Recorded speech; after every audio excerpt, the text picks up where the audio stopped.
Okay, Kartik जी स्वागत है आपका। हेलो। हाँ जी, बोलिए। मैं आप दोनों से बहुत इंस्पायर्ड हूँ कि जैसे आप रेशनलिटी को आगे फैला रहे हैं ना, वो कहीं ना जी। कहीं से बहुत ही अच्छा अभियान है जहाँ आजकल लोग रिलीजियस चीज़ों को बहुत ज़्यादा मानते हैं। तो मुझे उस चीज़ पे बड़ा बुरा लगता है कि मतलब जब मैं राम जी के ऊपर गलती से कमेंट कर दिया तो मेरा हुँ। भाई मेरे से बात करना ही बंद कर दिया, तो उसको बहुत समझाने के बाद वो मतलब आजकल आप लोगों को फॉलो कर रहा है। सर, अच्छा, चलिए बढ़िया है तो। कांग्रेट सर, आपने किसी का जीवन बदल दिया। नहीं, मैंने अपनी दादी और मम्मी-पापा का भी जीवन ही ऐसे ही कर दिया है। वो मेरे को इस चीज़ के लिए कभी-कभी ऐसे ही मज़ाक में टोक देते हैं कि मतलब पहले मेरे मम्मी-पापा बहुत रिचुअल वगैरह पे बहुत मानते थे। पर जैसे भगेश्वर धाम बाबा आए थे, तो कुछ हुँ। महीने पहले यहाँ, तो हमारी फैमिली क्योंकि थोड़ी अच्छी वेल ऑफ है, तो हम लोग को वहाँ पास तक लेकर गया, पर तो मैं उनको वहीं पास क्रिटिसाइज़ कर दिया, उनकी कोई बात पे। तो तो बहुत ज़्यादा प्रॉब्लम हो गई थी उस समय भी। सर, वो बच्चा बच्चा ही होता है माँ बाप के लिए, वो आप नहीं बदल सकते, कुछ भी कर लो। हुँ, मैं समझ रहा हूँ। मेरा ये सवाल था आपसे, जैसे कि जब हम किसी आचार्य प्रशांत क्या करते हैं ना, वो कोई फ्रिक्शनल बुक को उठाते हैं और उस पे अपनी कोई फिलॉसफी डाल के मिक्स करके बता देते हैं। पर जब मैं इस चीज़ को क्वेश्चन करता हूँ तो लोग कहते हैं ये इनकी खुद की इंटरप्रिटेशन है, कि मतलब वो खुद जैसे भगवत गीता का अलग-अलग इंटरप्रिटेशन होता है, शंकर भाष्य है और अलग-अलग भाष्य है, तो वो उनका खुद का भाष्य है। उस तरीके से लोग उसको समझाते हैं। तो उसमें फिर मतलब क्या उनको किसी तरीके से काउंटर नहीं किया जा सकता है क्या? काउंटर यही है ना उसका कि आप जाकर जो शंकर हुँ, भाष्य है गीता हुँ, का, उनको दे दो। हुँ। ऑनलाइन है, उनको उसका लिंक भेज दो, बोले इसको पढ़ लो। अब देखो इसमें कहाँ हाँ आचार्य सर, प्रशांत। मैंने मैंने ये चीज़ कोशिश भी की है, पर इवन तब भी ये लोग कहते हैं कि वो भाष्य हो सकता है गलत हो, इंटरप्रिटेशन गलत किया हो उन्होंने। पर उन लोग को पता भी नहीं कि उन्होंने जो क्लेम किया है वो खुद में इतना ज़्यादा बड़ा क्लेम है कि शंकर भाष्य ही गलत है पूरा। वो कितना बड़ा वही क्लेम वो लोग कर उनको, देते हैं और उसको। यही तो अंधभक्ति है ना। जब हम किसी के अंधभक्त बन जाते हैं, तो फिर उसको छोड़ के हमें पूरी दुनिया गलत लगती है। हुँ, मतलब आप ये नहीं सोच रहे कि जो परंपरा से जो हमारा ज्ञान आया है, जो इतने पुराने आचार्य थे, जो भाष्य लिख लिख कर चले गए, वो सबको आपने साइडलाइन कर दिया और एक हुँ, ऐसे व्यक्ति पर आप भरोसा कर रहे हैं जो कि आईआईटी आईआईएम से आया है और जिसका कोई उस कहीं परंपरा में कोई वो नहीं है, एक कहीं की दीक्षा नहीं है, और उसके बाद में वो आकर कुछ भी क्लेम करने लगता है। ये मतलब कहें कि एक मतलब जो बाबागिरी है ना, उसकी एक ट्रिक है कि पहले लोगों की समस्याओं पर बात करो, उसके बाद में फिर उसमें आप बीच में रिलीजियस तड़का लगाओ, और चूंकि वो समस्याओं पर आपने बात की, फिर साथ में आपने रिलीजन पे बात की। ये चीज लोगों को अट्रैक्ट करती है और लोग आके आप बैठ के आपको सुनने लगते हैं और आपके भक्त बन जाते मेरा इसमें एक सवाल था, जैसे मैं अपने एक हैं। भाई से बात कर रहा था, तो हम्म। वो कहता है कि आप मंदिर अभी भी क्यों जाते हो? पर मैं कह रहा हूँ कि मेरे अपने चाह के भी मम्मी-पापा की थिंकिंग इतनी भी बदल नहीं सकता कि वो मुझे कह दे कि अब तू मंदिर जा ही मत। मैं नहीं हम्म। जाऊँगा तो फिर घर में इस चीज़ की बहुत ज़्यादा विवाद हो जाएगा। कहीं न कहीं से मेरा मंदिर जाना जो है वो इस विवाद ना हो, हम्म। या मतलब थोड़ा कल्चरली या सोशली मैं कनेक्ट हो सकूँ लोगों से, उसकी वजह हम्म। है। पर वो लोग मुझसे जब एक सवाल पूछते हैं कि तू मंदिर क्यों जा रहा है? भाई मंदिर तो हम्म। भक्त ही जाते हैं ना। तो जब मैं उनको हम्म। कॉन्स्टिट्यूशन का हवाला देता हूँ कि भाई कॉन्स्टिट्यूशन मुझे कहीं जाने से रोकता नहीं है ना? हम्म। मैं कहीं भी जा सकता हूँ, मैं चाहूँ तो मस्जिद जा सकता हूँ, मैं चाहूँ तो गुरुद्वारा जा सकता हूँ। तो ये सवाल हम्म। आपका गलत है, तो ये लोग मुझे मतलब बहुत मतलब कहने लग जाते हैं कि भाई अंधभक्त लोग कहाँ जा सकते हैं, क्यों जा सकते हैं? तो इसका हम्म। कोई बहुत अच्छा काउंटर नहीं हो सकता है। जैसे मैं बहुत बार कोशिश किया हूँ काउंटर करने की, पर कोई हम्म। अच्छा आर्गुमेंट नहीं निकल के आया है, चाह के भी। नहीं, इसमें देखो ये है ना कि अगर मेन चीज तो है कि आपके अंदर क्या है। आपके अंदर यदि वो आस्था खत्म हो गई है मंदिर में, कि आपको ऐसा नहीं लगता कि जो मूर्ति रखी हुई है, इसके आगे सर झुकाने से या इसके आगे कोई ऑफरिंग चढ़ाने से कुछ होने वाला नहीं है, ये चीज ये समझ आ गई है आपके अंदर। तो अब अगर ये समझ आ गई है तो फिर आप जाओ या ना जाओ, क्या ही फर्क पड़ता है। आप चले भी जाओगे तो वो समझ अगर आपके अंदर है तो कोई फर्क नहीं है, आप चले जाओ, क्या दिक्कत है। हुँ, और कई बार समाज में ऐसी जगहों पर जाना ही पड़ता है। जैसे कि कई बार कोई प्रोग्राम है, किसी ने गणपति रखे हुए हैं, कोई दुर्गा पूजा चल रही है, अब वो इनविटेशन है, वहां पर अगर आप नहीं जाते हो, दैट मीन्स समाज में लोग आपको समझते हैं कि भाई ये घमंडी है, या पता नहीं ये क्यों नहीं आ रहा है, तो अपना जाओ वहां पर, एक मतलब एक समाज से घुलने मिलने का मौका मिलता है। तो बाकी आपके अंदर जो है वो तो आपको पता ही है ना। तो वहां पर अगर आप जाकर लोगों से बातचीत कर लोगे या थोड़ा बहुत जो कुछ वो कर रहे हैं उसमें थोड़ा पार्टिसिपेट कर दोगे, तो उससे आपके जो विचारों पे कोई फर्क थोड़ी पड़ने वाला है। और कंट एक्चुअल में का जो हमें जो है समाज के बीच में रहकर ही समाज सुधार हो सकता है। आप समाज से कट कर कहीं कमरे में बंद होकर समाज सुधार नहीं कर सकते।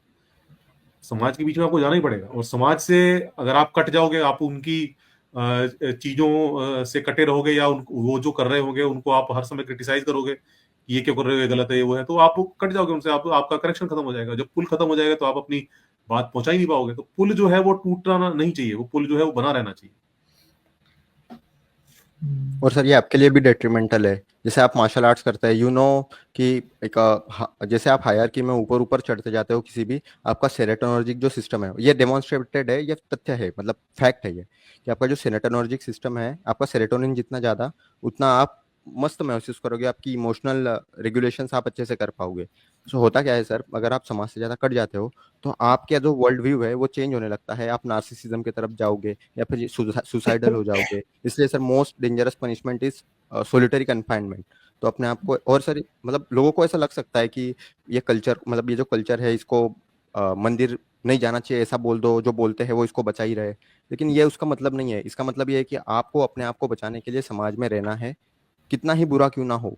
जो चीजें वहां जाकर के आप जितनी बदल सकते हो उतनी बदलने के लिए वहां जाने का एक्सेस चाहिए। लोग सुनेंगे तभी जब उनको आप पे भरोसा होगा। वो भरोसा होने के लिए आपको ऐसी चीजें करनी पड़ेंगी जिससे भरोसा बने। उनको डायरेक्ट किसी भी, सर आप देखिए, अगर आपको कोई आकर के हमेशा बस चिढ़ाते रहे तो आप उस व्यक्ति से धीरे धीरे धीरे जेलसी, हेट, घृणा, कंटेम्प्ट ये डेवलप कर लोगे ऑर्डर में, एक प्रॉपर ऑर्डर में, और उसके बाद वो दुश्मनी तक चला जाता है, कॉन्फ्लिक्ट से वॉर तक। वो अच्छा नहीं होता है। तो हम यही कहते हैं कि देखिए, चीजें बदलने के लिए जो बदलने की काम है या जो काम करने हैं उनको बदलने के लिए, वो करने से बदलाव होगा। किसी को कुछ बोलने से कि तुम बदल जाओ, वो नहीं होता। इतना ही अच्छा समाज होता बोलने से बदलने वाला, तो फिर कहना ही क्या, सब अच्छा ही होता फिर। अब मैं इसमें कुछ आई थिंक ऐड भी करना चाहूँगा। जैसे कि मैं जब अपने पेरेंट्स से कोई भी चीज़ों में बात करता हूँ, कोई भी इस चीज़ों के रिलेटेड, मैं थोड़ा कन्वर्जेशन में ना थोड़ा ज़्यादा कभी-कभी वो हो जाता हूँ हार्श सामने वाले से, कि भाई आप ऐसा कैसे कह सकते हो, है ना? जैसे कि एक कन्वर्जेशन में मेरी जो नानी थी वो मुझे बोली कि हर चीज़ मतलब पिछला जन्म का जो पाप है इस जन्म में आता है और इसलिए हम ये बने हुए जो हम हैं।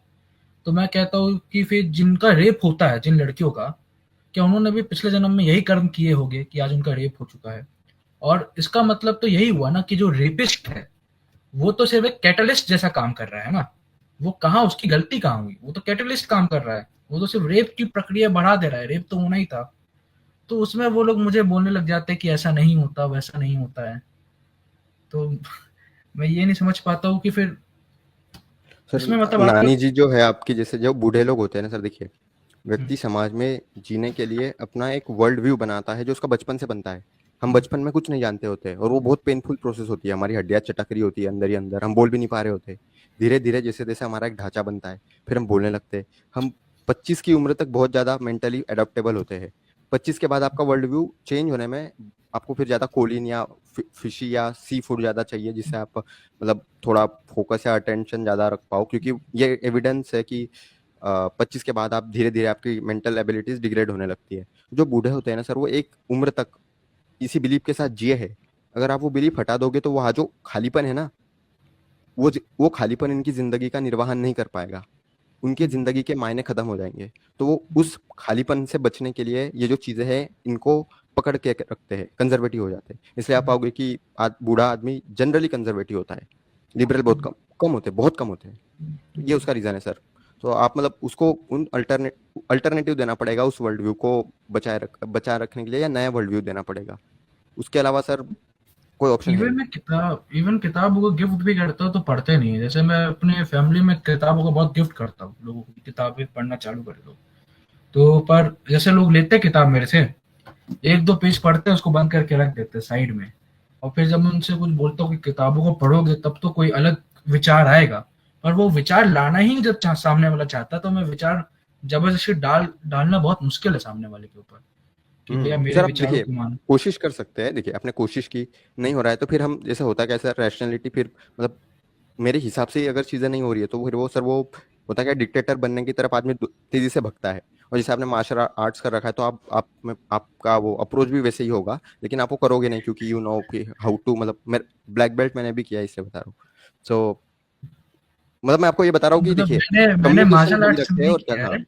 हम्म बॉक्सिंग की मैंने ट्रेनिंग वो की थी 1-2 साल तक, नहीं मतलब अग्रेशन किसी होगा के ही ना सर वो गाइडेंस। तो। हुँ, ठीक है सर, देखिए आपने कोशिश की हुँ, ना, यही हमें यही चाहिए, हर व्यक्ति अपने आसपास लोगों को बदलने की कोशिश करे, ना बदले तो पुल ना तोड़े, दोस्ती यारी रखे और उनको बचाते रहे ऐसी चीजों से जो ये बाबा धाबा करते हैं। जैसे अगर कैंसर है तो हॉस्पिटल नहीं, लेकर के जाए, यस, उनको यस। गोमूत्र ना पीने दे। इवन ये चीज़ मेरे भाई के साथ भी हुआ। वो बहुत एक बाबा, मतलब आई थिंक बाबा के मैं नाम ले सकता हूँ, कोई प्रॉब्लम तो नहीं है ना नाम लेने में? कोई नहीं सर, कोई इशू नहीं। ओके। तो प्रेमानंद महाराज को मानता है बहुत है वो। तो मैंने उनसे कुछ सवाल किए ना, तो उसके बाद वो एक बार किसी से बात कर रहे थे, तो इसका जिक्र भी किया कि मतलब ये इतना सवाल करता है ना, मेरे अंदर वो क्वेश्चनिंग की भावना बैठ गई है। तो वो चीज़ से वो दुखी है, खुश होने की जगह। अब मुझे लगता है समय के साथ वो चीज़ को समझते जाएँगे। अब मैं प्रेमानंद महाराज को लोग बहुत मानते हैं। मैं उनकी एक वीडियो देखा था जिसमें वो जो वर्जिन वुमेन्स, जो पीरियड नहीं आते वुमेन्स के, उसको वो शैतान के खून से लिंक कर रहे थे। तो हम्म, मतलब ऐसे बाबाओं को मानना मेरे को तो कभी सही नहीं लगता है। और वो प्रेमानंद महाराज की स्पेशलिटी ये है ना कि वो बहुत अच्छे से एडिट करके क्लिप्स को डालते हैं ये लोग, है ना? हाँ मतलब ये इतनी ज्यादा मैंने, जब आप डीपली देखोगे ना इनकी बातों को, तो समझ में आएगा ये भी बाकी बाबों जैसे ही है। जैसे इन्होंने एक बार कहा था कि जो साइंस है ना, वो कहीं और से नहीं, इसी वेद ओगर से आया है, वेद उपनिषद से। पर वो बात उन्होंने बाद में वो वीडियो डिलीट कर दिया। मैं एक दिन देखा और दूसरे दिन वीडियो डिलीट थी। तो मतलब ये सिस्टम मुझे समझ में नहीं आता है, लोग बनाना क्या चाहते हैं लोगों को। सर अब जो भी है वो बुरा ही होगा उससे, अब हम तो कोशिश कर सकते हैं सर, हमें अपना अपना काम करना चाहिए। हम्म, छोड़ दो उनको, वो बदलने नहीं वाले, मतलब जो बाबा लोग हैं वो, हमें अच्छी सिस्टम बनानी है, तो वही कर सकते हैं सर, मोस्ट प्रैग्मेटिकली नहीं, यही कर सकते हैं। वो मेरे साथ मैं आपको बताया ना, जैसे एक बार प्रेमानंद नहीं वो क्या नाम था, बगेश्वर धाम बाबा आए थे यहीं आसपास हमारे। तो क्योंकि हमारी फैमिली जो है थोड़ी मतलब बिजनेस वगैरह में है, तो इस चक्कर में हम लोग को पर्सनली उनके पास इनवाइट किया गया था बाद में, है ना?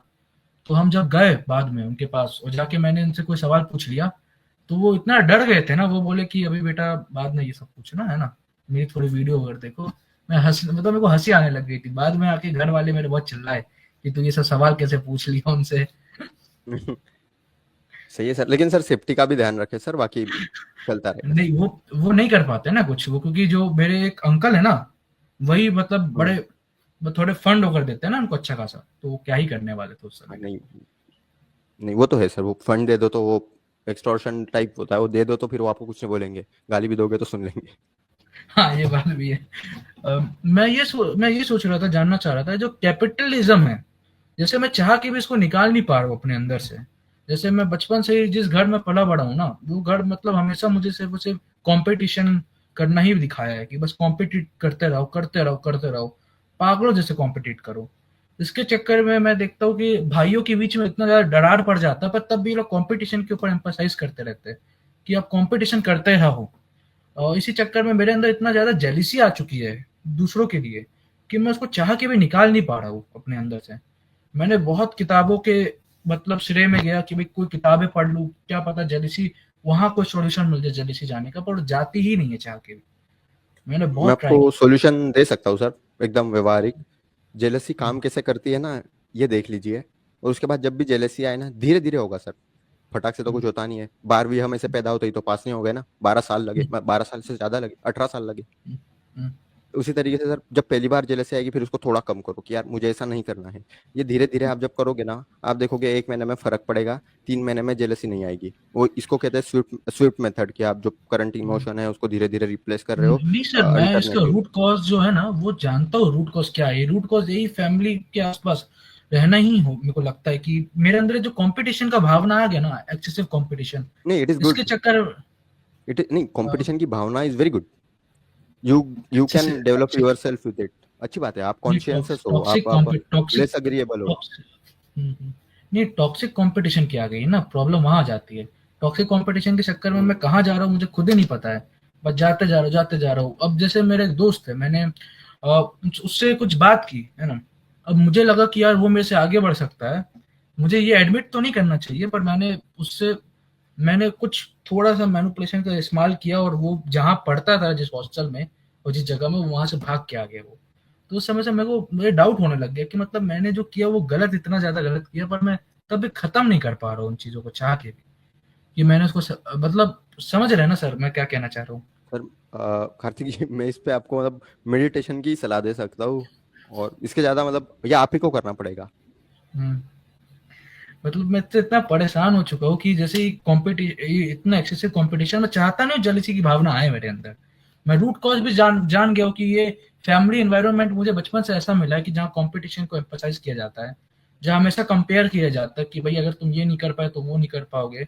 जैसे यहाँ पर हमें बोला जाता है कि हम जैसे स्कूल भी परस्यू कर रहे हैं ना, तो हमें कम से कम पापा हमारे फोर्स करते कि 4 घंटा 5 घंटा दुकान में बैठना ही बैठना है ना, सॉरी ऑफिस में बैठना ही है, ऑफिस में बैठ के सीखना ही पड़ेगा तुम्हें, तुम कुछ भी कर लो, तुम्हें लास्टली फैमिली बिजनेस ही ज्वाइन करनी है, कुछ भी करके। तो मतलब मैं क्या करूं, मतलब मुझे लगता है कि मेरा फ्रीडम यहाँ कहाँ हुआ है। मैं जब फ्री विल की बात करता हूँ तो फिर मार पड़ती है, और कुछ नहीं होता है। सर इस पे मैं पारिवारिक चीजों पे सर सलाह नहीं देता हूँ। मैं पंडित नहीं हूँ, नहीं, छोड़ दिया वो धंधा। सॉरी सर, मैं मतलब ये तो सर मैं कंट की फिलॉसफी की बात करना चाह रहा था, ऑब्जेक्टिव मोरालिटी के बारे में। जो अगर जैसे कंट यूनिवर्सल मोरालिटी पे मानते हैं, अगर मैं सही हूं तो, है ना। सर इसमें हम अगले सैटरडे बात करें सर, और भी जैसे कॉलर थे ना, तो जैसे मतलब ओके ओके ओके सर, तो ओके। ज्यादा, हाँ, मैं आपको एक काम करता हूँ सर, हाँ मेरा ईमेल है प्राइवेट चैट में, वो दे देता हूँ, आप चाहे हाँ, तो उस पर कांटेक्ट करें, हम बात नहीं भी मैं कर अगले सकते सेट हैं। में आके ये कंट की फिलॉसफी के बारे में मुझे थोड़ा जानना था, और तो हाँ उस पर बिल्कुल सर, अभी ऑब्जेक्टिव मोरलिज्म जो है, और वो जो noumena phenomena I don't know agnosticism वही से आता है, वो सब बात कर लेंगे सर। हाँ हाँ, ठीक, okay, thank you. Okay sir. Okay, thank you.